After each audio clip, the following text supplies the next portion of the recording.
ಹೊರಟನಾ ಅಚಲನು ಸಮವಸರಣದೆಡೆಗೆ, ಸಾಗುವಂತೆ ಕಾತರದಿ ದಾಹಿ ಪಯಣಿಗನು ನದಿಯೆಡೆಗೆ. ಅವನಾದರೋ ಕೋಶಲ ದೇಶ ನಿವಾಸಿ, ಹಾರೀತ ಗೋತ್ರದ ದ್ವಿಜನಾಗಿರೆ. ಪುತ್ರನಾಗಿದ್ದನವನು ವಸುದೇವನಂಧಾರಿಗೆ, ಹೊಂದಿರಲವನು ವಿಶೇಷ ನೈಪುಣ್ಯವನು ಕ್ರಿಯಾಕಾಂಡ ಯಜ್ಞವಿತ್ಯಾದಿಗಳಲ್ಲಿ. ಇದ್ದರೂ 300 ಶಿಷ್ಯರವರ ಬಳಿ ಮೇಯುವಂತೆ, ಗೋವುಗಳು ಹುಲ್ಲುಗಾವಲಲಿ. ಅದರವನಿಗಿರಲು ಪಾಪ ಪುಣ್ಯದ ಅಸ್ತಿತ್ವ, ಮತ್ತದರ ಫಲಾಫಲಗಳನ್ನು ಕುರಿತಾದ ಸಂಶಯವು ಗೊಂದಲಕ್ಕೊಳಗಾಗಿತ್ತವನ ಜೀವನ ದೃಷ್ಟಿಯು.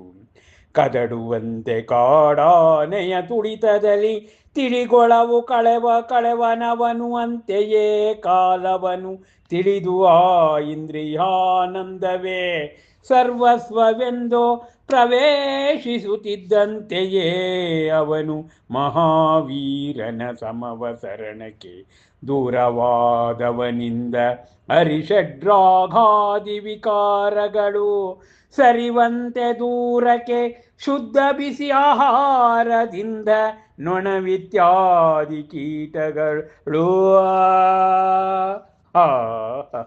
ಮಹಾಕವಿ ಡಾಕ್ಟರ್ ಲತಾ ರಾಜಶೇಖರ್ ಅವರು ಬರೆದಿರುವ ಮಹಾವೀರ ಮಹಾದರ್ಶನದ ಶ್ರೀ ಮೋಕ್ಷ ಕಲ್ಯಾಣ ಸಂಪುಟದ ಮೋಕ್ಷ ಸೋಪಾನ 5ರಲ್ಲಿ ಉದ್ಘೋಷವಾಗುತ್ತಿದೆ. ಅರಳುವಂತೆ ಇರುಳುವನದೊಳು ಚಂದ್ರ ಪುಷ್ಪವು. ಹಬ್ಬಬ್ಬ, ಎಂತಹ ಮನೋಜ್ಞ! ಅಚಲನೂ ಆಗಿರ್ತಕ್ಕಂಥ ಆತ ಮಹಾವೀರರ ಸಮವಸರಣ ಮಂಟಪಕ್ಕೆ ಹೋಗಿ ಪಯಣಿಗನಾಗಿ ಅಲ್ಲಿ ಸೇರ್ತಾನೆ. ಅವನು ಕೋಸಲ ದೇಶದ ನಿವಾಸಿ, ಹಾರೀತ ಗೋತ್ರ. ಆ ಹಾರೀತ ಗೋತ್ರದ ಬ್ರಾಹ್ಮಣನ ಮಗನಾಗಿರ್ತಾನೆ. ಯಾರಿಗೆ? ವಸುದೇವ ಮತ್ತು ನಂದಾರಿಗೆ. ಅವನು ವಿಶೇಷ ನೈಪುಣ್ಯವನ್ನ ಕ್ರಿಯಾಕಾಂಡ ಯಜ್ಞವಿತ್ಯಾದಿಗಳಲ್ಲಿ ಅವನು ಪರಿಣಿತನಾಗಿದ್ದ. 300 ಶಿಷ್ಯರು ಅವನ ಬಳಿ ಇದ್ರಂತೆ. ಲೆಕ್ಕ ಹಾಕೊಳ್ಬೇಕು ನೋಡಿ. ಹಿಂದೆ ಒಬ್ಬ ಶಿಷ್ಯ ಅಂದರೆ 1000 ಜನರಲ್ಲಿ ಒಬ್ಬ ಶಿಷ್ಯ. ಲೆಕ್ಕ ಹಾಕೊಳ್ಳಿ, 300 ಅಂದರೆ ಎಷ್ಟು ಅಂತಕ್ಕಂಥದ್ದು. ಅವನಿಗೆ ಪಾಪ ಮತ್ತು ಪುಣ್ಯದ ಅಸ್ತಿತ್ವ ಮತ್ತು ಅದರ ಫಲಾಫಲಗಳನ್ನು ಕುರಿತಾದಂಥ ಸಂಶಯವಿರುತ್ತೆ. ಆ ಸಂಶಯ ಇರುತ್ತೆ. ಅದಕ್ಕೋಸ್ಕರವಾಗಿ ಅವನು ಗೊಂದಲಕ್ಕೆ ಒಳಗಾಗಿತ್ತು ಅವನ ಜೀವನ. ಆ ದೃಷ್ಟಿ, ಅವನ ಜೀವನ ದೃಷ್ಟಿ ಕಾಡಾನೆ ತುಳಿತದಲ್ಲಿ ತಿಳಿಗೊಳ ಹೇಗೆ ಬಗ್ಗಡವಾಗ್ತದೋ ಹಾಗೆ ಅವನು ಕಾಲಗರ್ಭದಲ್ಲಿ ಅವನು ಇಂದ್ರಿಯಾನಂದವೇ ಸ್ವರ್ಗ ಅಂತ ತಿಳ್ಕೊಂಡಿದ್ದ.